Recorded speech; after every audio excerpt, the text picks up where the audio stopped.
Yo tout le monde, c'est Oxas, on se retrouve aujourd'hui pour une nouvelle vidéo de news. Donc on a eu les news donc ce lundi dans le channel CC comme d'habitude. Donc pas de gros trucs qui vont retourner très clairement le jeu et la tournure que le jeu prend. Mais voilà, donc nouvelle bannière de héros, 100 nouveaux héros malheureusement.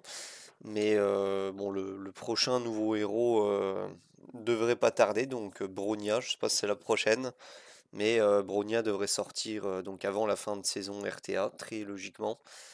Donc voilà, on va voir les news donc pour ce jeudi. Donc je vais évidemment commencer par l'Event Summon, donc on aura un Event Summon. D'ailleurs, j'ai pas vérifié si c'était un event ou une Coupe du Dragon. Donc si c'est un event 12 000 points, faut pas mal invoquer. Non, ça a l'air d'être une coupe du dragon où ça sera du coup seulement 8000 points à invoquer. On va aller voir ça ensemble. Ouais, c'est ça. Donc devrait être un 8000 points logiquement. Donc en coupe du dragon. Donc cet event va mettre en valeur un héros de RGB. Et quel héros RGB? Un des meilleurs pour le coup, c'est Guan Yu. Donc Guan Yu qui va avoir un taux augmenté de 300% et garanti au bout des 400 summons. Donc Guan Yu que voici pour ceux qui ne le connaissent pas. Le voilà, le petit Guan Yu. Donc excellent héros, que ce soit PVP, PVE, GVE, arène, RTA. Il a énormément d'avantages, notamment son passif qui lui permet d'être plus rapide que n'importe quel LD dans la team adverse. Donc c'est pratique en Gemini, c'est pratique en Witch, c'est pratique forcément en PvP où il y a beaucoup de LD. Donc Guan Yu, très très gros héros RGB, si ce n'est l'un des meilleurs. Pour tous les early game qui regardent la vidéo, c'est le premier perso que je conseille pour ceux qui ne l'ont pas eu à prendre dans les matrices RGB. Donc vraiment un très très bon héros qui en plus de ça dans son A5 fait 300% de dégâts, c'est démentiel sur le héros le plus lent de l'équipe adverse si c'est un LD. Ensuite le S1 qui est extrêmement fort étant donné que c'est 130% de dégâts à un ennemi donc c'est plutôt puissant et c'est doublé lorsque on tape un héros LD donc 260% de dégâts à un ennemi sur un S1, c'est vraiment impressionnant et en plus de ça, les dégâts sont proportionnels au PV max de ce héros, donc un ratio de PV qui est encore en plus sur Guan Yu, donc vraiment le héros est excellent. Le S2, même chose, donc on déclenche une attaque sup lorsque un allié va attaquer en dehors de son tour. Donc ça marche avec tous les héros qui ont des contre-attaques, avec des héros qui ont des join attaques, etc. Donc Guan Yu qui va follow énormément de fois et faire un montant de dégâts assez impressionnant. Et en plus de ça, on gagne 12% d'attaque à chaque fois que on va follow avec Guan Yu et c'est cumulable jusqu'à 10 fois. Donc je vous fais des calculs rapides de mathématiques. 12 fois 10, on augmente de 120% son attaque, donc plus du double. Donc c'est vraiment très très impressionnant comme buff. Et enfin, le S3 qui est finalement peut-être un des moins bons sorts du kit de Guan Yu, hormis quelques petits détails, notamment le fait qu'il applique aucun effet positif. Donc ça c'est vraiment un bon debuff, notamment pour contrer Dark Castle, qui met pas mal de stacks d'anti-mort. Et applique également attaque supplémentaire désactivée pour également contrer Dark Castle qui attaque énormément de fois. Lightning également, puisque Lightning quand il fait son S1, il envoie une attaque sup qui fait extrêmement de dégâts en zone sur toute l'équipe. Le No Positive aussi Effect fonctionne bien contre les deux Nicolas. Et justement, quelle transition pour parler de Lightning, puisque sur cette même bannière, on a donc Guan Yu qui est augmenté de 300% en taux, et on a comme toujours dans ce genre de bannière un LD qui accompagne, et ce fameux LD, ça va être le fameux Lightning, donc héros qui est là depuis le début, mais qui est toujours aussi bon, du fait qu'il partage un peu le même passif de Guan Yu, c'est-à-dire qu'il va prendre un gros buff vitesse, donc les deux héros n'ont pas besoin de bot vitesse, ils peuvent se jouer en bot attaque les deux, Donc voilà une bannière qui a plutôt un caractère à noter sur la speed. Pour tous les joueurs qui n'ont pas énormément de stuff speed, ces deux héros excellent, si ce n'est les meilleurs dans cette catégorie-là, à build vraiment full dégâts. Donc c'est vraiment un plaisir de build ce genre de héros. Donc Lightning qui va être dans cette bannière, 50% de chance si vous avez un LD que ça soit Lightning. Si c'est pas le cas, le prochain LD sera garanti d'être Lightning. Donc excellent LD qui est là depuis le début du jeu, notamment avec son double S3. Pourquoi double S3? C'est donc j'explique pour tous ceux qui n'ont pas Lightning. La première fois que vous allez faire un S3 dans la game, le S3 va distribuer 100% de l'attaque de ce personnage, donc c'est pour ça que Lightning se joue avec une très grosse base d'attaque, puisque en fait son attaque va être distribuée à tous ses alliés lorsqu'il va faire S3, et il va faire S3 forcément en tout premier dans le combat, étant donné que Lightning gagne un point de vitesse que l'allié le plus rapide, donc il va forcément être le plus rapide de vos 4 héros. Pas d'autre choix possible, sauf si vous jouez notamment contre un Gorliash.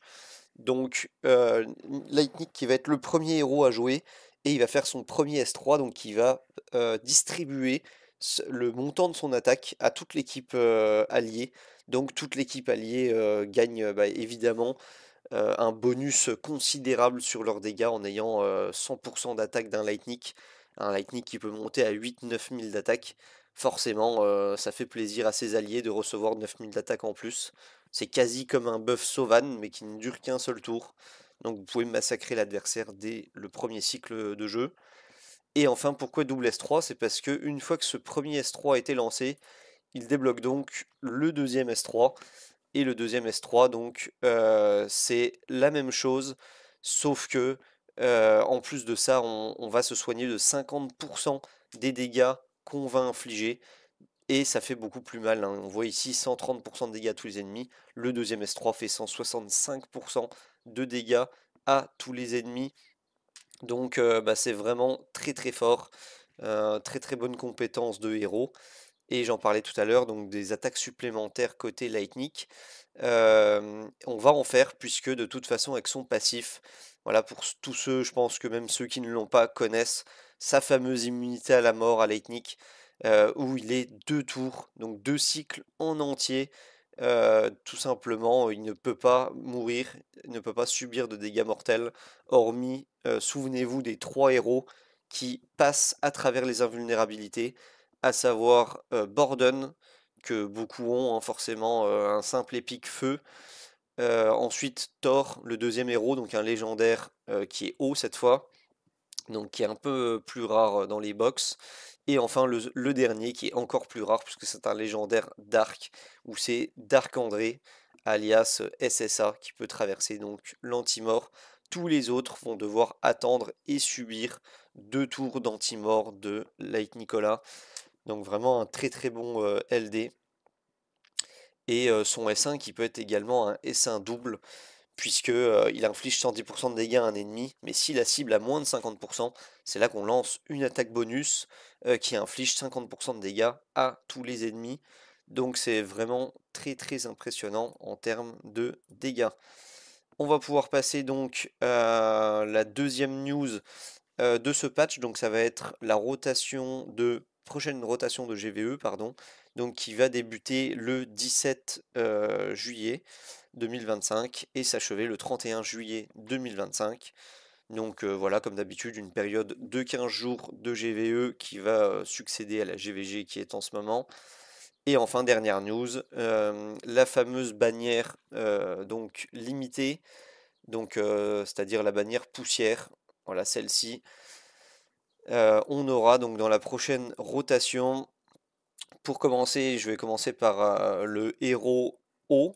Donc ça va être notre cher héros haut qui est seul ici, ou presque, avec Lydia. C'est Nero, ancien héros de saison.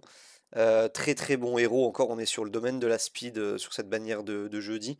Très bon héros dans son A5 notamment, puisque son A5 possède une aura qui réduit de 15 points la vitesse de tous les ennemis. Donc ça peut vous permettre de gagner pas mal de vitesse, d'avoir un héros dans son équipe, bien que maintenant on a Hereda qui même en A0 retire 50 points de speed à l'équipe adverse. Donc après, le kit de Nero est bien plus complet que celui d'Hereda, dans le sens où il a deux grosses AOE qui font extrêmement mal, là où Hereda possède un S2 qui retarde les joueurs adverses. Et c'est tout. Donc voilà pour Nero, donc très très bon héros qui reste encore un très très gros DPS avec des ratios de défense. Donc qui n'a pas de pièce avec de la défense pour cent, qui nous embête très clairement, mais pas sur Nero. C'est un énorme plus d'avoir de la défense pour cent sur ces pièces, puisque tous ces sorts, je peux leur montrer rapidement. Tous les sorts de Nero ont un ratio. Voilà, les dégâts sont proportionnels à la défense de ce héros. À chaque fois, c'est la dernière phrase, hein, les dégâts proportionnels à la défense de ce héros. Et les dégâts sont proportionnels à la défense de ce héros. Donc les trois compétences finalement qui ont un ratio supplémentaire en plus de l'attaque sur la défense. Donc c'est vraiment très très intéressant pour faire d'énormes dommages. Un des plus gros DPS certainement du jeu de zone grâce à ce ratio de défense supplémentaire.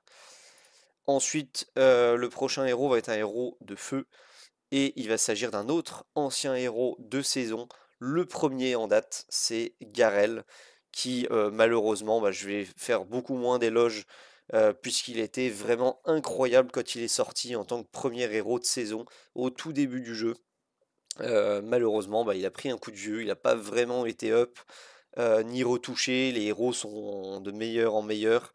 Donc Garel qui s'affaiblit pas à cause des autres, hein, finalement, puisqu'il n'a pas bougé.